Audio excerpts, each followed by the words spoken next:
30강 보겠습니다. 154쪽입니다. 계속 우리가 예수의 하나님 인식을 따라가고 있습니다. 예수가 하나님과 어떤 관계냐, 어떻게 이해했냐 하는 거를 따라가는 거예요. 근데 재밌습니다. 154쪽 위에서 둘째 줄 소제목 예수의 자기 주장입니다. 예수의 자기 주장, 자기에 대한 주장입니다. 이게 지난번 강독의 마지막 대목에 나온 겁니다. 내가 하나님과 하나다, 이런 내가 아버지와 하나다, 이런 표현들이 과연 무엇을 가리키냐 하는 거죠. 정말 자기가 하나님이라고 얘기하겠습니까? 하나님 나라를 말하는 거죠. 그게 그의 운명 가르침에서 중요하기 때문에 여기서 설명 마지막으로 하는 것 같습니다. 예수의 자기 주장. 예수께서 자기 자신에 관하여 정식으로 말씀하신, 그래서 정식이라고 하는 것은 정해진 공식 이런 거죠. 말씀하신 적은 얼마 안 되는 것으로 전해지고 있다. 근데 요한복음에는 좀 많습니다. 에고 에이미 문장이라고 해서요. 나는 뭐뭐다 하는 게 많이 나와요. 나는 양의 문이다. 난 길이 진리 생명이다. 그런 것들 있죠. 근데 공간보험서에는 별로 많이 나오지 않습니다. 마가 8장 20절 이하에서 예수께서는 제자들에게 자기를 누구라고 생각하느냐 물으신다. 당신은 메시아이십니다. 주는 그리스도시요 살아계신 하나님의 아들입니다. 그렇게 우리가 알고 있는 거죠. 베드로가 대답한다. 이에 대한 예수의 응답으로 마가복음은 예수께서 베드로에게 이런 말이 한마디라도 퍼져나가게 하지 말라고 엄숙히 이르셨다고 간단히 전하고 있다. 이어서 예수께서는 메시아 고백에 대한 대답으로서 자기의 다가올 순환을 제자들에게 처음으로 예고하신다. 베드로는 선생님이 그럴 수는 없다고 강력하게 항의한다. 메시아가 원수의 손에 넘어갈 수 없다는 뜻이다. 이번에는 예수께서 베드로에게 호통치신다. 바로 앞에서는 칭찬을 했는데 곧 호통을 치시는 거예요. 사탄아 물러가라. 너는 하나님의 일은 생각하지 않고 사람 일만 생각하는구나. 이 말 한마디의 역사상 변천 문제는 차치하고라도 조금씩 달라졌으니까요. 여기서 한 가지만은 확실하다. 예수는 그 같은 민족, 유대인들의 통상적 기대에 맞는 메시아가 아니다.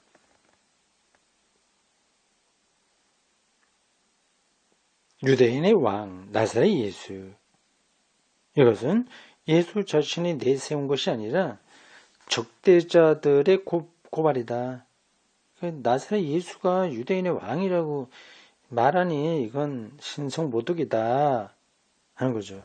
이 고발로 그들은 로마 총독에게 예수를 십자가형에 처하도록 넘겨준 것이다. 아마 갈릴리를 순방하는 예수를 둘러싼 무리들이 예수를 메시아로 환영하는 고조된 감정이 이 고발의 배경이 되었을 것이다. 그럴 가능성 많습니다. 이 고조된 감정, 사람들 많이 모이게 되면 뜨거워지잖아요. 뭔가 세상을 확 뒤집어 엎을 것 같지 않습니까? 이런 감정은 예수 자신의 언행에서 유발된 것이 아닐까. 성전 정화요. 거의 혁명적인 것으로 들렸을 테니까요. 이에 관하여 전승에서 확실한 것이 발견되지는 않으나 시인해야 할 이유가 충분히 있다고 할 것이다. 성전 정화 사건에서 민중들이 예수를 자기 식대로의 메시아로 보았다는 겁니다.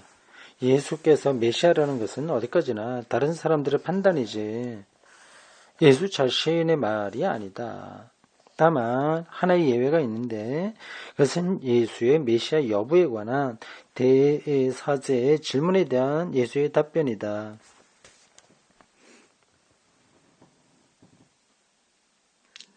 네가 메시아냐 이렇게 물어보니까 그건 네가 한 말이다. 뭐 그걸 부정하지 않은 거 가르치나요? 잠깐 볼까요? 마가복음 14장 21절.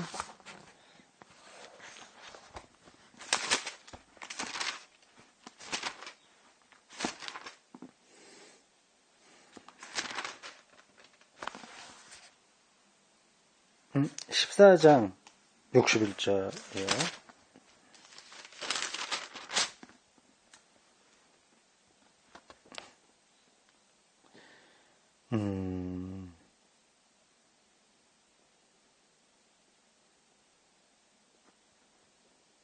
대제사장이 물어 이르되 네가 찬송받을 이의 아들 그리스도냐.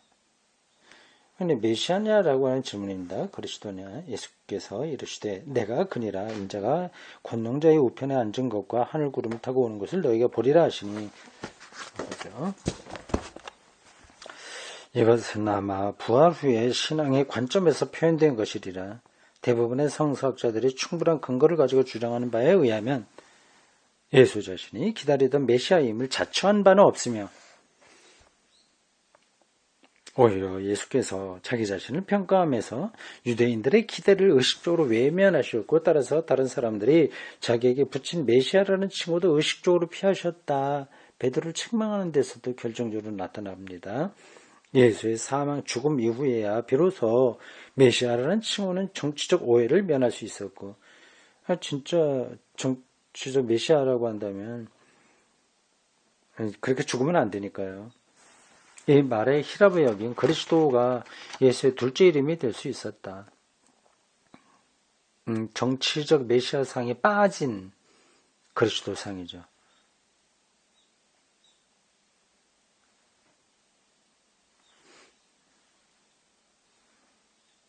유대 전통에서 나온 다른 존칭들도 사정이 이와 비슷하다. 예수께서는 자신을 다윗의 자손이나 하나님의 아들이라고 하신 바도 없다. 두 칭호가 다 당시에 사람들의 정치적인 메시아 대망에 너무 쉽게 부응하기 때문이다. 예수께서는 또 유대인들이 종말에 재림하리라고 대망하던 예언자 중에 한 분으로 자처하지도 않았다. 예수의 말씀에 자주 등장하는 단 하나의 칭호가 있는데 그것은 인자, 사람의 아들이다. 이 주목할 만한 칭호는 특히 다니엘 7장의 소위 다니엘 묵시록에서 유래된 것이라고 하겠는데 후에 나온 몇몇 묵시록에는 종말에 나타나 만민을 심판할 천상 주권자의 이름으로 되어 있다. 인자, 사람의 아들이 그렇게 묵시적인 배경에서 나온 단어입니다. 예수의 말씀 중에서도 우선 꼭 그와 같은 의미로 사람의 아들이라는 말이 사용된다. 예컨대 예수께서는 자기를 안다고 증언하는 사람들에게 자기도 가까운 종말에 천상적인 사람의 아들로서 그들을 안다고 증언하겠다고 약속하시고 저게 인자로 자처하신 거예요. 지금 자기를 모른다고 배척하는 사람들에게는 심판 때에 사람의 아들도 그들을 모르는 척하리라고 말씀하신다. 누가복음 12장 8에서 9절.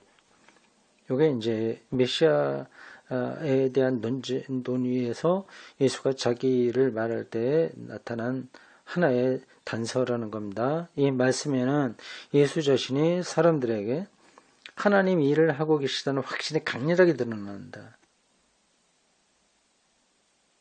자기 자신에 대한 사람들의 판단에 따라 언젠가는 저희가 천상적인 사람의 아들로서, 사람의 아들, 인자로서 심판을 내리시리라고 하는 것이다.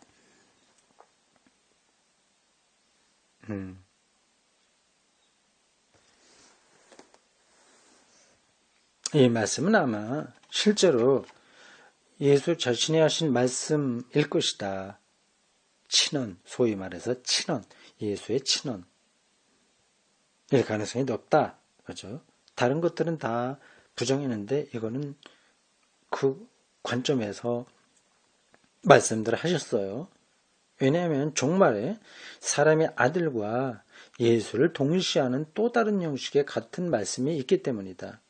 누구든지 사람들 앞에서 나를 안다고 증언하면 나도 하늘에 계신 나의 아버지 앞에서 그를 안다고 증언하리라. 마태복음 10장 32절. 이것을 앞에 말씀과 비교해 보면 여기서는 부활하여 영광을 받으신 분에 대한 부활 후의 신앙에 의하여 영향을 받아서 앞에 말씀에 재현되고 있음을 분명히 알 수 있다. 이거 성서 주석에서 굉장히 복잡한 맥락을 설명하고 있습니다. 제가 일일이 반복해서 설명하지 않아도 되겠죠. 인자 개념을 예수가 인정했고 그렇게 발언도 많이 말씀하셨는데 이제 부활 후에 예수 경험에 근거해서 그 인자에 대한 예수의 발언이 이렇게 확정됐다고 하는 겁니다. 예, 비슷한 방식으로 구별되는 표현들의 형성을 누가복음 6장 22절과 마태복음 5장 11절에 참된 축복 팔복에서도 볼 수 있다. 이 밖에도 예수께서 자기 자신을 사람의 아들이라고 말씀하시는 구절들이 많다. 예수는 사람의 아들로서 스스로 죄를 사할 권한과 안식일 계명을 폐지할 권한이 있다. 사람의 아들은 심판하러 오실 묵시문학적 관점에서 바로 그분이다. 한편 예수의 무탁한 처지도 사람의 아들 자신의 그것으로 나타난다. 이 역설은 순환을 내다보면서 더욱 고조된다. 천상적인 사람의 아들이 사람들의 손에 넘겨지는 것이다. 여기서 어느 경우나 전제되어 있는 것은 예수께서 이미 현세 행적에서 사람의 아들로서 사람을 위하여 세상에 오신 하나님의 천상적 정권자라는 것이다. 조금 더 따라가 봅시다. 조금 복잡하긴 한데요. 이 성서 구절들은 이미 5장에서 설명한 것처럼 부활 후에 그리스도교 신자들이 예수의 공생애와 위협을 신앙의 빛으로 생각하고 말한 방식을 가리키는 전형적인 사례들이다. 예수 자신은 하나님에 대한 인간의 관계와 인간을 위한 하나님의 구원을 지금 여기서 마지막으로 결정하는 일이 자기 이름을 사뭇 당연한 태도로 천명하신다. 십자가에 죽으신 분의 부활을 체험한 교회는 예수의 이 천명이 이제 실증되어 있음을 인식한다. 옛 예언, 사람의 아들 인자는 미지의 인간이 아니며 무명의 인사가 아님이 드러났다. 예수에게 나타났다는 거죠. 그분은 지금 하늘에서 내려온 사람의 아들로서 종말적 심판을 시작한 부활하신 예수다. 그뿐인가? 이제까지는 예수의 주장에 묻혀있던 인격과 예수의 일이라는 비밀이 이제는 밝히 드러나 있다. 예수께서는 이미 세상에서도 사람의 아들이며 하나님의 대리자였다. 그분의 말씀은 하나님의 말씀이었고 그분의 행위는 하나님의 행위였다.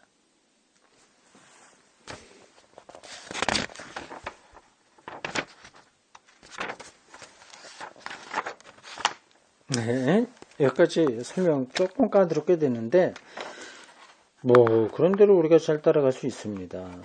예수의 자기 주장, 이 정권 이런 것들이 다른 것에서는 모르지만 인자 칭호에서는 분명하게 나타났다는 거예요. 그리고 그것은 예수의 하나님 나라와의 일치에서 시작된 것입니다. 그리고 그 전승들이 예수의 부활에 대한 경험을 통해서 또 확장된 거로 나타납니다. 결국 예수의 말씀은 하나님 말씀이고, 그러니까 하나님의 아들이라고 볼 수 있고요. 그분의 행위는 하나님의 행위였다. 그 예수를 하나님의 아들로 초기도 교인들이 고백하게 된 겁니다.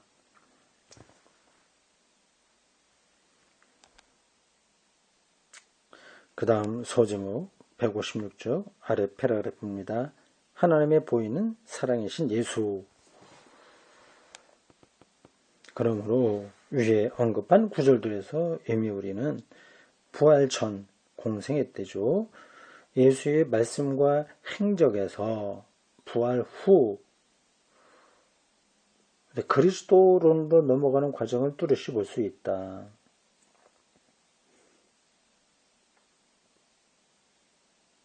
그 과정에 있는 거예요. 예수를 왜 하나님의 아들 그리스도로 믿게 되었는지에 대한 인식과 경험과 고백의 과정들이 있었다고 하는 겁니다. 그래서 이제 우리는 역사의 예수와 신앙의 그리스도라는 우리가 똑같이 실존적으로 살았던 역사의 예수와 메시아 인자라는 그 신앙의 대상으로서의 그리스도 이 두 차원 이게 구별되면서도 하나가 되죠. 성서학자들에게 매우 어려운 문제에 직면하게 되었다. 역사의 예수와 신앙의 그리스도가 어떤 관계에 있냐는 거죠. 방금 제가 간단하게 말했죠. 이게 구별되면서도 하나다 하는 겁니다. 하나이면서 또 구별되어야 되는 거고요. 이 저자도 그렇게 설명하려는지 모르겠습니다. 나중에 이것을 다시 취급하겠지만 9장에서 어떻든 여기서 한 가지만 확실하다. 인자라는 호칭, 칭호는 예수 자신의 말씀으로 표현될 때에도 오로지 예수의 말씀과 업적에 있어서 예수의 자기 주장으로 나타나는 것만을 요약한 말이다. 그러니까 자기 인격을 이야기하는 게 아니라는 거죠. 자기의 주장, 자기의 선포, 해석 그런 거죠. 하나님 나라를 결단의 문제로 사람들에게 선포하실 때에 예수께서는 하나님이 온전히 자기 편에 계시며 자기 일이 온전히 하나님 일과 동일함을 의식한다. 그런 확신이 있었던 거죠. 하나님 나라는 세상 구원을 향한 하나님의 취소될 수 없는 결단을 의미한다. 첫 공간복음서의 화법을 제4복음서의 화법으로 옮겨본다면 요건대 이렇게 말할 수 있다. 예수께서는 사랑이 하나님의 본질임을 선포하시고 이 사랑에 의하여 자신을 죽음에까지 맡기실 때 자기 일이 하나님과 동일함을 의식하고 계셨다.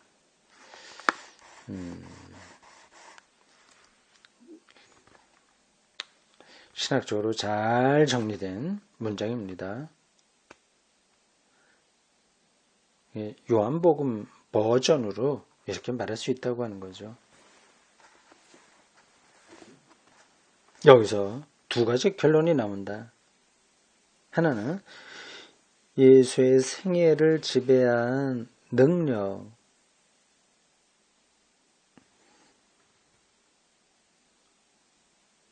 즉 하나님을 사랑으로 믿는 불효불굴의 사랑에 의하여 자기의 삶이 규정되고 있는 그런 사람이라야 예수께서 선포하신 하나님을 믿을 만한 하나님으로 말할 수 있다는 것이다.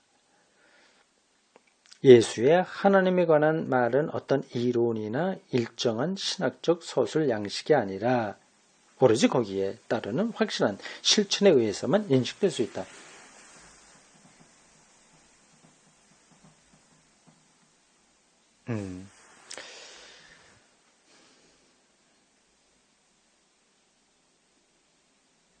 사랑이죠. 사랑. 불효불굴의 하나님을 사랑으로 믿는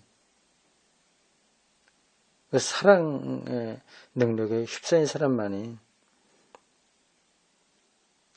예수의 능력을 믿을 수 있다는 겁니다. 여기서 또 사랑이 뭐냐 하는 질문도 가능하죠. 그건 하나님 나라의 실현 능력 혹은 존재 방식 아니면 생명을 풍요롭게 하는 하나님의 힘 그렇게 말할 수 있습니다. 또 하나의 결론은 이와 같이 예수의 생애가 온전히 불효불굴 이게 무슨 불효불굴이 뭐예요? 보통 불효불급이라고 말은 많이 하는데 불효불굴 굴하지 않는다는 거죠. 굴할 필요가 없다. 불효불굴 생애 온전히 굽히지 않는 사랑에 의해서 굽혀지지 않은 사랑에 의해서 굴복당하지 않은 사랑에 의해서 또 그 사랑 안에서 하나님에 의하여 규정되어 있는 것이야말로 하나님은 유일한 의미로 예수의 아버지이시며 예수는 유일한 의미로 아들이시라는 데서 드러나게 된다는 것이다.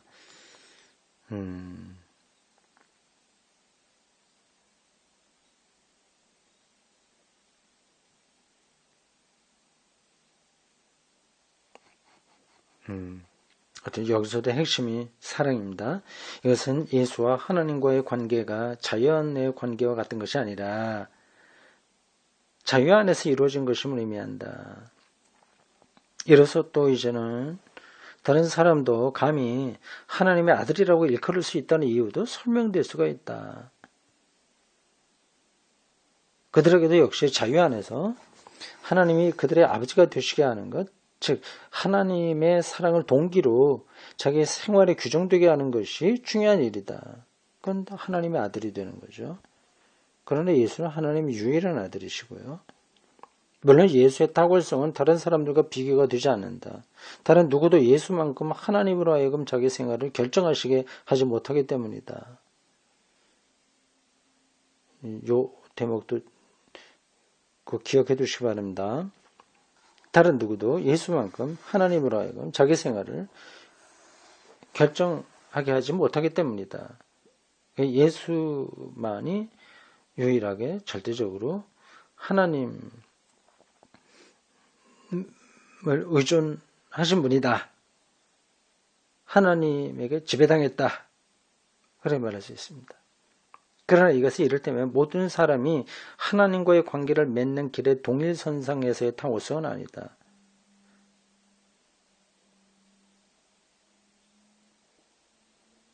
그러니까 노래를 다 똑같이 잘 부르는데 예수가 좀 더 잘 부른다 이런 뜻이 아니라는 겁니다.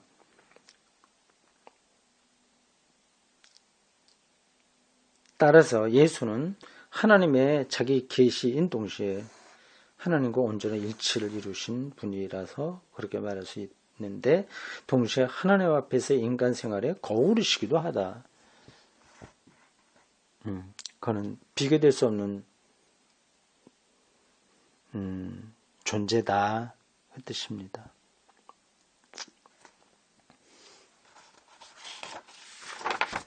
이 신비에 관하여 이거 신비죠. 예수가 하나님의 아들이라고 하는 것, 다른 사람보다 좀 낫다는 정도가 아니라 유일한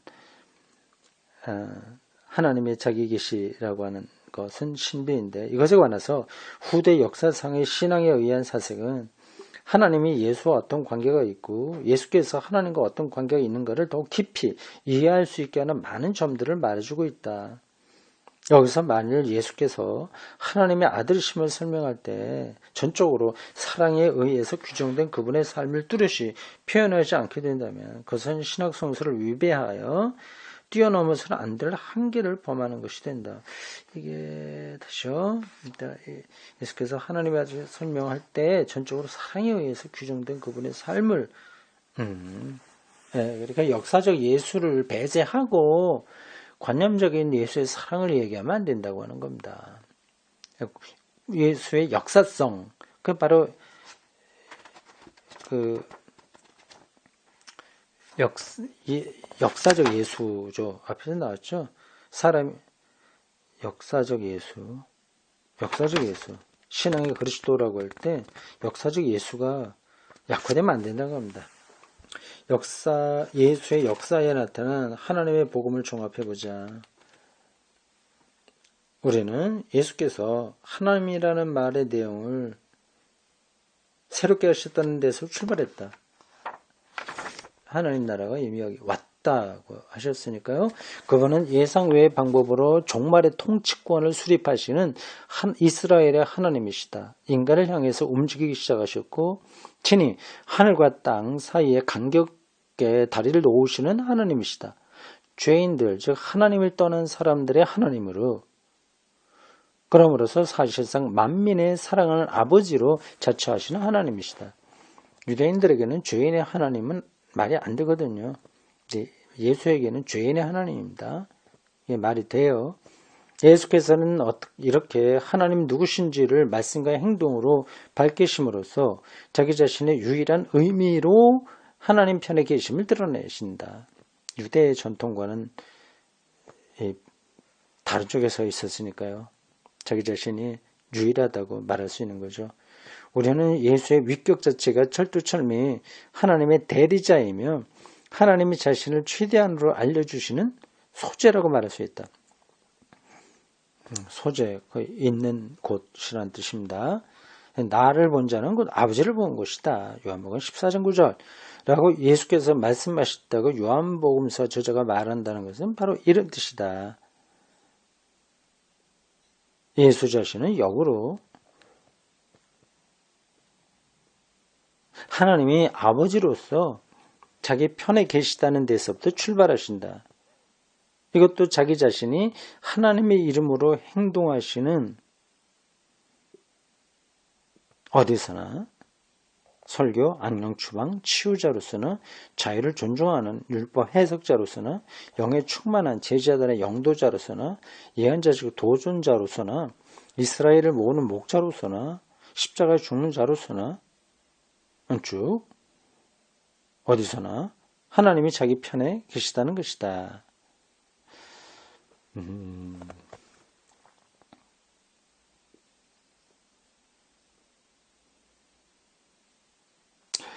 예수의 삶이 사랑이신 하나님의 요구에 끊임없이 응하는 것이라면 그분의 죽음도 그러하다.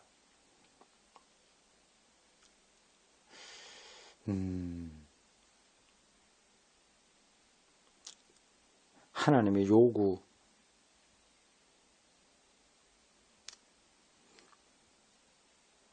죽음도 역시 거기에 대한 요구, 그 요구에 대한 응답이다는 거예요. 죽음도 그러하다. 하나님이 온전히 그분 편에 계시다면 그분의 죽음 역시 다가오는 하나님 나라의 자리임에 틀림없다. 하나님이 계시는 자리임에 틀림없다. 십자가의 죽음이 하나님이 함께하는 그거다. 이 역설이라고 한 말로도 받아들이기 힘든 상황이죠. 어떻게 십자가의 죽음에 이 하나님 나라가 있는 곳이 될 수 있겠어요? 예수는 거기서 하나님으로부터의 버림받음을 경험했지 않습니까? 그거는 유대인들의 전통에 의하면 당연한 겁니다. 엘리 엘리 라마 사박단이에요. 근데 그것도 넘어서는 거죠. 그러니까 예수는 홀로 있는 거죠. 그런데 하나님이 예수의 생애에서 죽음에 이르기까지 일치되어 계셨다면 죽음이 마지막 말씀일 수는 없다. 그렇죠. 그 하나님이 함께하는 게 아니었다면 그건 마지막인 거죠. 근데 하나님과 온전히 일치되어 있었다고 한다면 죽음이 마지막일 수는 없다. 따라서 우리는 이렇게 말할 수밖에 없다. 예수께서 부활하시지 않았단들 세상은 이미 사라졌을 것이다. 이게 무슨 뜻인가요? 번역이 좀 잘못된 건가요? 예수께서 부활하시지 않았던들 기독교는 역사에 나타나지 않았을 것이다. 이렇게 말이 되는데 세상은 이미 사라졌을 것이다. 로 되어 있어요. 참 이게 왜 그럴까요? 그 이제 다음 장에서 설명이 될 것 같습니다. 우리의 호기심을 잔뜩 부풀려 놓고 그 다음 쪽으로 넘어가게 되네요. 네, 여러분들도 이 문제를 더 생각해 보시기 바랍니다.